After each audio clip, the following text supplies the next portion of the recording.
오늘 읽어주신 요한복음 6장의 말씀은 마태복음, 마가복음, 누가복음, 요한복음, 우리가 말하는 사복음서 모두에 나오는 아주 유명한 이야기죠. 5개의 빵, 5 breads and 2 fishes.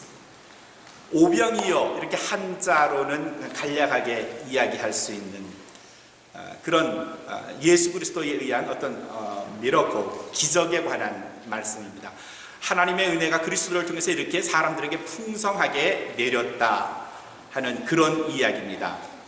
어떻게 5 덩어리의 빵과 2마리의 물고기로 그 많은 사람들을 먹일 수 있었을까? 결론을 내면 5,000명이라 그랬는데 그 남자만의 숫자예요. 거기에 참석하고 먹은 사람의 남자만의 숫자가 5,000명인데 남자만 있었던 건 아닐 것 같고요. 여자도 있었겠고요. 아이도 있었고요. 또 나이가 많이 드신 우리 삼육회 어르신들 같은 그런 권사님들, 그런 할아버지들도 아마 있으셨을 거예요. 그러면 그죠? 일단 10,000명은 훨씬 넘을 것 같고요. 뭐 20,000명도 될 수가 있겠고요. 그들이 실컷 먹고 12광줄이나 12 basket, leftover food이 12 basket, 12개나 남았다 하는 그런 말씀이에요. 음식점에 가면은 우리 미국에서는 사실 음식이 풍부해서 저희가 새벽기도 끝나면 아침에 가서 음식을 먹는데 보통 4사람이 가도 한 2개, 3개 시켜도 충분히 먹어요. 그렇죠? 그리고도 남아요, 음식이. 그러면 남은 걸 집에 가져가요. 투고한다 그러죠. 테이크아웃 혹은 투고한다 그렇게 말해요. 그 투고의 유래가 어딘가 하면 예수 그리스도의 오병이어의 기적이에요. 여기서 나왔어요. 투고가 여기서 시작이 된 거예요. 그러니까 예수님이 투고를 시작하신 첫 번째 분이에요. 12광 줄이고 남은 거 뭐 했을까요? 뭐 했겠어요? 그냥 버려두고 갔겠어요? 아니에요. 어떤 분은 뭐 플라스틱 백에다가, 어떤 분은 쇼핑백에다 남은 거 나 여기 좀 담아주시오 해서 담아가기도 했을 거고, 아마 우리 장순영 원사님 같은 건 핸드백 큰 걸 가져가고 여기다 좀 넣어주시오 해가지고 가지고 가서, 또 저분은 혼자 안 드세요. 그 옆에 90 넘으신 할머님이 계신데 그분에게 또 전해주셨을 거고, 제가 누구라고 이야기는 하지는 않지만 무슨 권사님은 또 혹시 평소에 자기를 쫓아다니는 할아버지하고 나눠 먹었을 거예요. 투고하신 거죠. 오늘 우리가 읽은 요한복음 6장의 이야기가 그 5개의 보리떡, 보리빵, 2마리의 생선에 관한 이야기예요. 보통 이 설교에는 그리스도가 어떻게 기적을 행하셨는가 하는 것에 초점이 맞춰져서 우리가 풍성한 은혜를 누리고 해요. 근데 오늘은 우리가 말씀의 초점을 조금 바꾸어 보려고 해요. 어떻게 라는 주제로 도대체 어떻게 이런 일이 일어날 수 있었지? 라는 거죠. 마태복음과 마가복음과 누가복음에는 이때가 날이 저물 때에 그랬어요. 어둑어둑해질 저녁 때, 빈들이라 그랬어요. 빈들이라는 것은 멀리 떨어진, 마을에서 멀리 떨어진 들이에요. 근처에 마켓이 없는 거예요. 근데 마켓이 있다 해도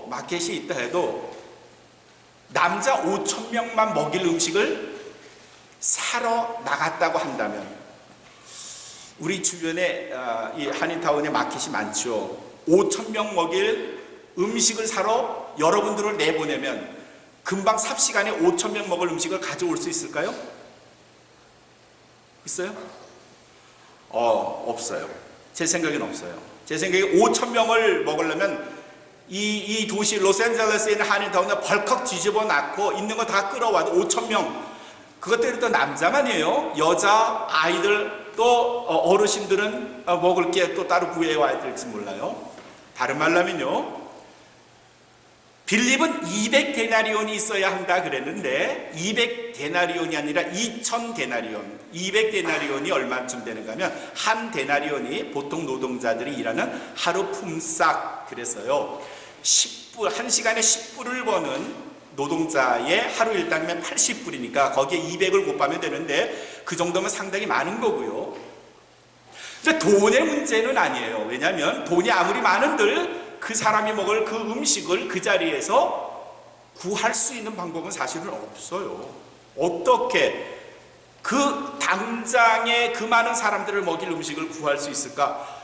no. 이건 불가능한 이야기예요. 오늘 말씀의 6절을 읽어보시면 이렇게 말씀하신 것은, 야, 이 사람들을 예수님께서 말씀하셨어요. 야, 이 사람들 좀 먹이자 그랬어요. 그랬더니 빌립은 얼른 돈으로 계산을 하는 거예요. 200데나리온이 필요한데요. 근데 실제로는 돈의 문제도 아니에요. 그렇죠? 돈이 있은들, 돈이 2만 불이 있은들 삽시간에 2만 명쯤 되는 사람의 먹일 음식을 구할 수 있어요? 아니, 없어요. 근데 예수님께서 먹이자라고 하신 것은 결과를 예수님께서 이미 아시고 빌립을 시험하고자 하는 거예요. 빌립은 돈의 문제로 생각했는데 이건 돈의 문제가 넘어서는 거예요. 그렇죠? 돈의 문제가 아니에요. 어떻게 이런 일이 일어날 수 있었지? 모두들 손을 놓고, 아니 예수님 왜 이렇게 말씀하시는 거지? 저 사람들 집에 다 돌아가게 해서 먹여도 되잖아. 다 배가 고프고 시장하겠지만 우리가 무슨 방법으로 먹여? 돈이 있어도 못 먹이고. 근데 왜 예수님이 갑자기 저들을 다 먹이자고 하셨지? 근데 예수님의 마음에는 내가 너희에게 어떤 일을 무슨 일을 어떻게 행하는지 너희가 한번 좀 볼래? 라고 생각하신 거예요. 그리고 말씀하시기를 너희가 혹시 먹을 게 없니? 여쭤보셨죠. 그랬더니 안드레라는 제자가 마침 손에 도시락을 하나 가지고 있었어요. 그 도시락은 조금 전에 한 소년이라고 되어 있어요. 근데 그 소년의 나이가 얼마쯤 되는지는 알 수 없고요. 그가 가지고 있던 작은 도시락 하나를 안드레 제자에게 주시면서, 선생님, 이걸 저 예수님에게 전해주시겠어요? 얼마나 시상하시겠어요? 저도 배가 고픈데 얼마나 배고프시겠어요? 전해드리셔서 드시게 하세요. 했던 거예요. 안드레가 그 도시락을 예수님에게 갖다 줬어요. 안드레가 말하기를, 예수님, 여기 한 소년이 보리떡 5개와 물고기 2마리가 있다고 제게 줬는데 주님, 이걸 잡수시겠어요? 했던 거겠죠. 설마 안드레가 이거 가지고 한번 마술을 한번 부려보실래요? 이런 생각 가지고 안드레가 도시락을 전해드렸던 건 전혀 아니었고요. 그리고 예수님이 받으신 한 아이가 전해준 그 도시락을 가지고 축사하시고 그랬어요. Give thanks to the God. 하나님한테 감사드리고, 그리고 이것을 나누어 주어라 했더니 모든 사람이 먹었다. 저는 이 도시락을 가져온 한 소년에게 오늘 말씀에 초점을 맞춰보려고 해요. 그 소년도 예수님의 소문을 들었을 거예요. 능력이 많으신 메시아라고 말씀하시는 그분, 병도 낫게 하고요. 그러나 더 신기한 것은 우리가 이때까지 알지 못했던 천국의 비밀을 말씀해 주시는, 복음을 말씀하시는 그분 만나기 위해서요. 아침결에 엄마, 나 오늘 예수님 좀 만나러 갈 거야. 그래? 가면 시간이 얼마나 걸릴지 모르더니, 그래, 그냥 뭐 없지만 그냥 있는 거, 야, 어저께 만든 거 빵 5개 하고 그냥 물고기 2마리인데 그걸 줄 테니까 그걸 소금에 절인 거 그거 가져가서 배고플 때 먹으렴 했을 거예요. 소년이 진작 도시락을 먹고 싶었어요. 안 그랬겠어요? 얼마나 배가 고팠을까요? 말씀을 들으면서 진작 먹고 싶어서 몇 번이나 뚜껑을 열고 먹을까 말까 하다가 안 먹고 지금까지 있었어요. 학창시절 생각하시면 아침에 엄마가 도시락 싸준 게 점심때까지 갑니까? 가요? 최상수 집사님. 네. 평소 하시던 남의 얘기 말고 자신의 얘기를 하시라니까요. 네, 점심시간에. 그전에는 남의 거 먹고. 정답이 그전에는 점심시간 전에 남의 거 먹고 점심시간 때 자기 거 먹고. 아침에 싸운 도시락이 점심때 먹으라고 싸운 도시락인데 그거 안 가요. 1시간, 2시간 끝나면 벌써 먹고요. 셋째 시간 끝나면 또 매점에 가서, 그쵸, 라면 먹고. 이 소년이 얼마나 배고팠겠어요.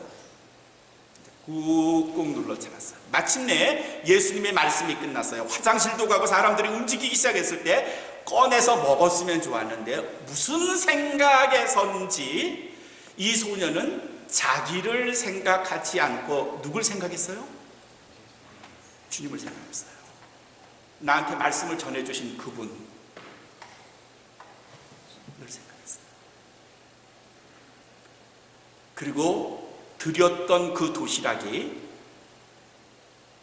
예수님과 제자들과 거기에 모인 모든 사람들을 다 만족시켰고요. 이 소년이 도시락을 가져온 보리떡 5개와 물고기 2마리만 먹었을까요? 제 생각에 더 먹었을 것 같아요.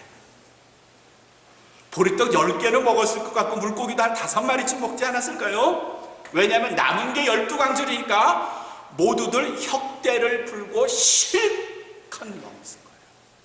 다른 말로 하면 소년은 가지고 있던 걸 주님에게 드렸더니 그거 자기가 먹었으면 허기는 면했을 수 있겠지만 어쩜 배부르지 않았을 수도 있는데 그걸 주님을 통해서 다시 받았더니 드렸던 것보다 더 많이 먹고 더 배불렀고 더 큰 만족함을 얻었더라. 아멘. 그럼 주님에게 많이 드리자 그 얘기를 하려는 게 아니고요. 전 이 소년의 마음이 너무 예뻐요. 이 소년의 마음이 정말 고와요.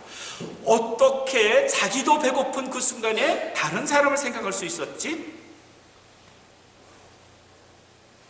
성숙한 어른도 아닌데 자기밖에 생각할 줄 모르는 아직 자아가 채 형성이 안 된 아이일 수 있는데 미성숙한 immatur한 아이가 있을 텐데 그 아이일 텐데 어떻게 걔는 자기만 생각하지 않고 다른 사람을 생각할 수 있었지? 그 배고픈 순간에. 대단해요.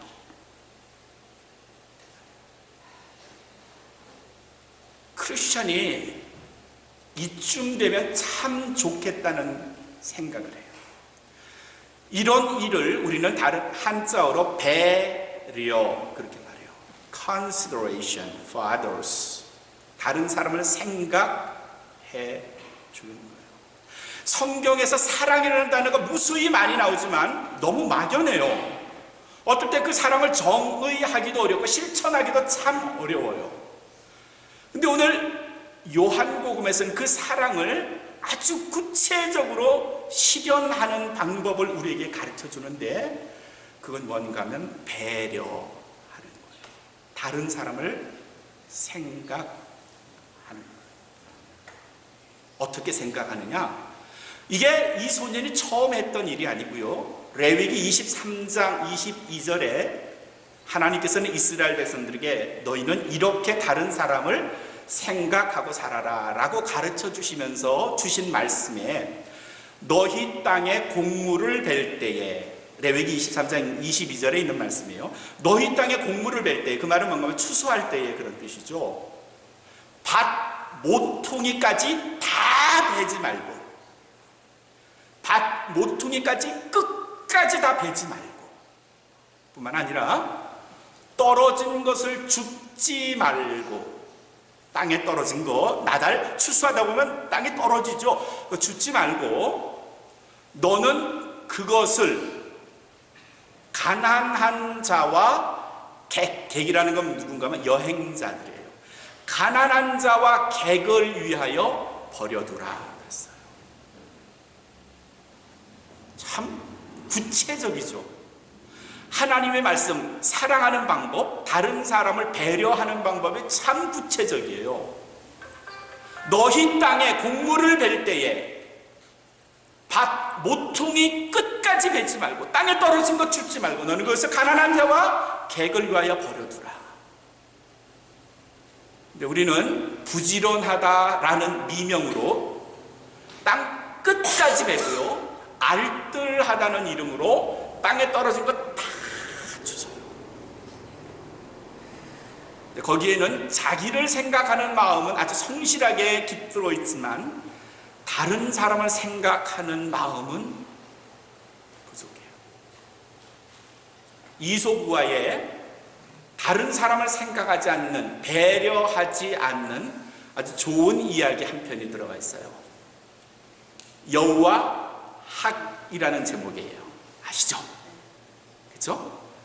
여우와 학이 아주 친했어요. 둘이 서로 사랑하는 것 같이 아주 친했어요. 하루는 여우가 학을 초대했어요. 음식을 뭐 쌍칼을 쥐고 도마에서 흔들고 치기고 볶고 해가지고 음식을 내왔는데 멋진 차이나 멋진 도자기 위에다가 음식을 쫙 만들어서 학에게 먹으라 그랬어요. 근데 그 음식들은 다 국물 같은, 그리고 그것을 접시 위에 놨어요. 냄새는 좋은데 학은 먹을 수가 없었어요. 긴 부리로 접시 위에 있는 음식을 먹을 수가 없었어요. 여우는 맛있게 먹었고요. 파티는 끝이 났고요. 학은 배가 고팠고요. 은근히 부하가 났고요. 헤어지는 길에 학이 여우를 초대했어요. 여우야, 이틀 후에 우리 집에 와서 밥 먹자. 나도 초대를 받았으니 나도 너를 초대하련다. 이틀 후에 여우가 학 집에 갔어요. 학이 열심히 음식을 준비해서 음식을 담았는데 길게 만든 그릇에다가 음식을 집어넣었어요. 학이 여우가 식탁에 앉아서 음식을 먹어요. 학은 긴 부리로 그 긴 병 안에 부리를 집어넣어서 음식을 마음껏 먹었는데 여우의 입은 그 주둥이로는 그 긴 그릇 안으로 집어넣을 수가 없었어요. 여우가 배가 고팠어요. 최근에는요, 요 이야기를 해줬더니 어떤 애가 손을 벌쩍 들고 여우가 그릇을 들고 먹으면 다 먹을 수 있었는데, 그렇게 말하는 사람도 있더군요. 사랑해서 사랑하는 것 같지만, 초대했지만, 음식을 만들었지만, 잘 대접하는 것 같았지만, 내 입장에서 음식을 준비하니까 상대는 그 음식을 맛볼 수 없어요. 사랑이라고 말하기는 하지만 배려심은 없는 거예요. 다른 사람을 생각해 주지는 못해요. 사랑하시죠? 가족을 사랑하시고요, 성도를 사랑하시죠. 근데 그 성도 편에 서서, 그 편에 서서 생각하시면서 도움을 주시는 그런 배려심이 우리에게 있을까요?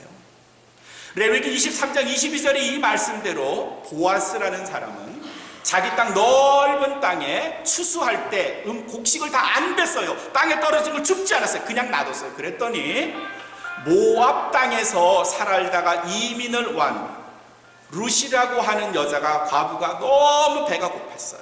너무 가난했어요. 그가 그 땅에 살다가 그 다음에 보아스 밭에 가게 되는데, 보아스 밭에 갔더니 곡식들이 많았어요. 땅에 떨어진 것, 밭 모퉁이 끝에 있는 거 베지 않았어요. 그걸 가지고 연명을 했는데, 그때 보아스가 자기 밭에 있는 곡식을 나달을 주스러 온 룻을 보고 그에게 반했어요. 둘은 마침내 불꽃이 튀겼고요, 그리고 결혼을 했고요. 그래서 아들을 낳고 아들을 낳고 아들을 낳는데, 그 자손 중에 누가 있는가 하면 다윗이 있어요. 다윗의 증조부가 보아스고요, 다윗 그 밑으로 쭉 내려가면 누가 있는가 하면 예수 그리스도가 계세요. 다른 사람을 생각하는 배려로 곡식을 남겨뒀더니 결혼을 하게 됐고요, 그 가문이 보배로운 가문이 되었다는 말씀을 드리는 거예요. 알렌 에드몬즈라는 사람이 1922년에 그가 아주 손재주가 뛰어나서 구두를 만들기 시작했어요. 그리고 구두 공장을 마침내 회사를 설립했어요. 에드먼즈 슈즈 컴퍼니. 지금도 물론 아주 굉장히 유명한, 제가 어저께 좀 책을 찾아 읽어봤더니 celebrated, 유명한 저명 인사들이 가장 선호하는 신발 중에 하나가 에드먼즈 슈즈 컴퍼니래요. 에드먼즈 슈즈래요. 가격이 나도 그래서 하나 살까 했더니 제일 싼 게 한 200 몇십 불짜리더라고요. 그 회사가 1922년에 만들어서 지금까지 잘 성장했지만 위기가 있었어요. 1984년 1월 그 회사가 위스콘신이라고 하는 시카고 위쪽에 오데호 연안에 있는데 굉장히 추운 지역이에요. 1월달 어느 날 사무실에서부터 화재가 일어났어요. 그 화재는 삽시간에 그 회사 전체를 불태워버렸어요. 만들어 놓고 공장에서 다 만들어서 이제 백화점으로 나갈 구두 5만 컬레가 불에 탔고요. 그 안에 있는 기계들, 집기들, 서류들 모든 것 1,400만 달러의 손해를 입었어요. 더 위험한 건 이젠 다시 회사를 재기할 능력이 없는 거예요. 시루에 빠졌어요. 알렌 에드먼드, 그 에드먼스 회사, 신발 구두 회사의 사장이 시루에 빠졌어요. 보험을 통해서 다시 회생을 시켜야 되는데 이걸 회생을 시키는 절차를 밟고 공장을 세우고 구두를 만들어내고 하려면 보통 1, 2년, 2, 3년은 훌딱 지나가고 그러면 결국 자기 회사는 망할 거라는 생각을 알렌 에드먼즈 회장이 한 거예요. 아, 끝이구나. 직원들과 함께 시루에 빠지고 이제 연기가 나는 그 회사의 자네들을 보면서 모두가 절망하고 있었을 때 전화 한 통을 받았어요. 전화를 건 사람은 밥이라는 라버트라고 하는 그 에드먼드 회사와 아주 경쟁 관계에 있는 다른 레이번즈라고 하는 레이번즈 휴즈라고 하는 회사의 사장 빌이었어요. 죄송합니다. 밥이었어요. 밥이구나. 밥 사장입니다. 하이 빌, 하이 밥. 무슨 일이야? 아마도 경쟁 업체인 자기 회사가 불에 탔다는 도산할 거라는 소식을 듣고 아마 좋아가지고 그냥 말은 위로겠지만 속으로는 얼마나 좋아할까 그런 생각하면서 전화를 받았어요. 근데 의외로 뜻밖의 전화 걸어온 목소리는 차분했고 따뜻했어요. 위로의 말을 했어요. 얼마나 힘들겠습니까? 그러나 당신은 잘 해낼 겁니다. 그저 상투적인 위로의 말이라 생각을 했는데 전화를 끊으려고 하는 순간에 밥 상대편 회사의 사장이 이런 제안을 했어요. 알렌, 너무 실망하지 마세요. 당신을 돕고 싶습니다. 어떻게? 우리 경쟁 회사인데 우리가 망하는 걸 보면 손뼉을 치고 좋아해야 할 텐데. 근데 밥이 이야기를 계속합니다. 당신을 돕고 싶어요. 우리 회사가 월요일에서부터 금요일까지 일을 하는데 어저께 회의를 했습니다. 일하는 날짜를 하루 줄이기로. 그래서 앞으로 우리 회사는 월요일에서 목요일까지 8시간 일했던 걸 10시간 일해서 하루 줄이더라도 이제까지 일한 양만큼의 일을 할 겁니다. 그래서요. 금요일부터 주일까지는 우리는 일 안 해요. 그래서요. 알렌, 그때 우리 회사의 직원들을 데리고 오세요. 우리 회사에 있는 시설 다 쓰세요. 우리 회사에 있는 당신이 필요한 모든 것을 다 사용하세요. 그리고 다시 시작하세요. 한동안 아무런 말을 할 수가 없었어요. 자기의 경쟁 회사, 우리가 망하면 레이번즈라는 슈즈는 그야말로 업계 1위의 자리를 굳힐 수 있는 절호의 찬스. 근데 제안한 건 뜻밖이었어요. 한동안 말을 하지 못하다가 땡큐 하면서 전화가 끊었어요. 알렌 회사는 자기의 직원들을 불렀어요. 스태프들을 불렀어요. 그리고 지금 받았던 제안을 설명했어요. 모두들 믿지 못했고요. 사장님, 그런 회사가 어디 있겠습니까? 더구나 우리 같은 업계에 우리의 경쟁 상대인데 그렇지 않을 겁니다. 뭔가 다른 꿍꿍이가 있을 겁니다.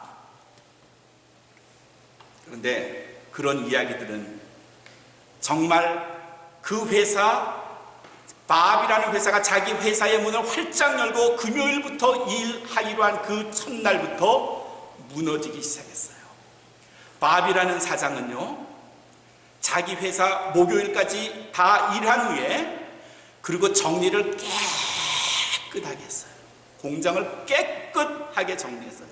공장에 여러 사람들이 내일부터 저쪽 회사에서, 알렌 회사에서 우리 여기 와서 일할 텐데 우리 회사를 잘 모르잖아요. 제가 주말에 일을 하겠습니다. 그들을 위해서 도와주겠습니다. 밥 사장님, 엑스트라 페이 안 하셔도 돼요. 돈도 안 주셔도 돼요. 제가 자원해서 그분들을 돕고 싶습니다.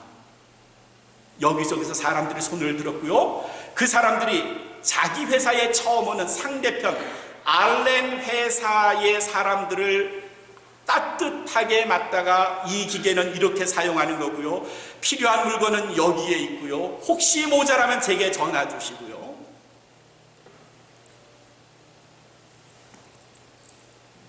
두 달 만에, 화재 2달 만에 불타버렸던 5만 컬레를 다시 만들어서 백화점에 보내는데 성공했고요.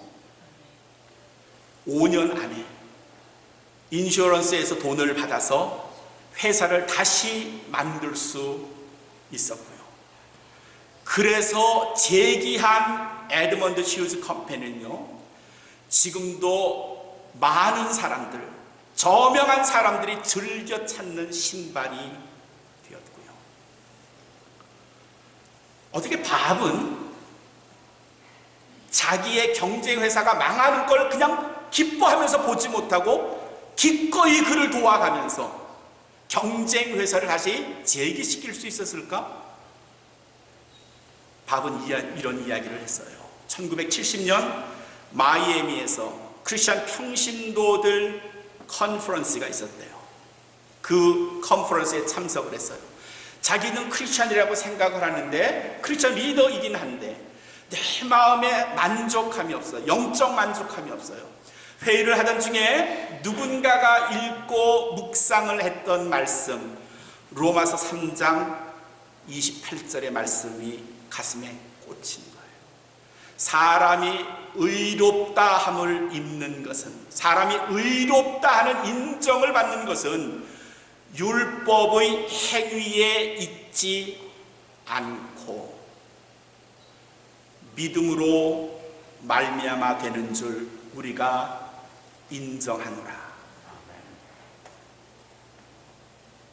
사람이 의로운 것, 하나님 앞에 의롭다고 인정을 받는 건 율법의 행위, 겉으로만 마음에 진심이 없이 사랑해요, 예쁘네요, 잘 됐군요, 멋져요.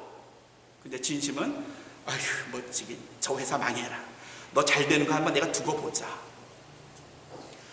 이런 율법의 행위, 진심이 담기지 않은 거칠애의 말장난, 그냥 겉으로 선행하는 것, 그저 구제 한번 조금 하고 무슨 선교 한번 조금 하고 뭐 마음이 없는 그저 다른 사람을 위한 그저 선물 주는 것으로 거봐 나 크리스천들이 이렇게 멋지게 살잖아 라고 말을 한다면 그건 율법의 행위고, 그 율법의 행위는 하나님 보시기에 의롭다 함을 입는 게 아니고요. 뭘로? 내가 진심으로 하나님의 사랑을 알고 그 은혜를 알기에 그 하나님에 대한 믿음으로 말미암아 된 것이다. 알렌 레이번즈 휴즈 컴퍼니의 사장이 1970년 마이애미에 있었던 평신도 컨퍼런스에서 그 말씀을 붙들고 이제까지 자기가 얼마나 거칠의 인생을 살았는지를 통회한 거고요. 내가 앞으로는 다시 내 진심이 안 담긴 크리스천의 사랑이 담기지 않은 거칠의 사랑은 하지 않으리라. 그러면서 내 입장, 밥의 입장에서 다른 사람을 보지 않고 그 사람의 입장에서 어떻게 사랑하고 어떻게 도울 수 있는가를 생각하는 거예요. 금요일마다 에드먼즈 회사 사람들이 낯선 공장에 와서 일을 할 때 책상 앞에 놓인 걸 보고 깜짝들 놀랐습니다. 회사 사장의 영향을 받은 이 레이번즈 밥 회사 사람들이 목요일 일을 끝내고 깨끗하게 정리하고 나갈 때 그냥 나가지 않고요, 초콜릿 하나를 자기가 일하던 책상 위에, 작업대 위에 올려놔요.